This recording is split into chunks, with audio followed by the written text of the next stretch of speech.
ماں ہونا آسان نہیں۔ بچے کی ہر ضد، رونا، چیخنا سب کے دل چیر کر رکھ دیتے ہیں، لیکن تربیت کا سب سے بڑا اصول یہ ہے کہ ہر وقت ڈانٹ تربیت نہیں ہوتی۔ کچھ وقت ایسے ہوتے ہیں جب بچے کو ڈانٹنے سے اس کی شخصیت ٹوٹتی ہے اور والدین سے اس کا اعتماد کم ہو جاتا ہے۔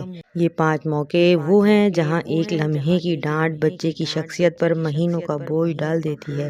جب بچہ تھکا ہوا ہو یا نیند میں ہو، اس لمحے بچہ پہلے ہی جسمانی طور پر کمزور ہوتا ہے۔ اگر آپ ڈانٹ دیں، وہ فوراً چیخے گا، روئے گا یا آپ سے دور بھاگے گا، کیونکہ اس کے پاس برداشت کی طاقت ہی نہیں ہوتی۔ پہلے سلائیں، گود میں لیں، پانی دیں، آرام کرنے دیں، پھر بات کریں۔ جب بچہ بھوکا ہو، بھوکے جسم میں برداشت نہیں ہوتی، بچہ معمولی بات پر چیخ دیتا ہے، چیزیں پھینکتا ہے یا ضد کرتا ہے۔ یہ بدتمیزی نہیں، لو انرجی ہوتی ہے۔ ڈانٹنے کے بجائے پہلے کھانا دیں۔ جب پیٹ بھر جاتا ہے، رویہ خود بہتر ہو جاتا ہے۔ جب بچہ رو رہا ہو یا شدید غصے میں ہو، بچے کے جذبات جب اونچائی پر ہوں تو اس کا دماغ کام نہیں کرتا۔ ڈانٹیں گے تو وہ ضد کرے گا، آپ سے دور بھاگے گا یا آپ کی بات سننا ہی چھوڑ دے گا۔ بچے کا دل اس وقت صرف ایک چیز چاہتا ہے، کوئی مجھے سمجھے، کوئی مجھے تھام لے۔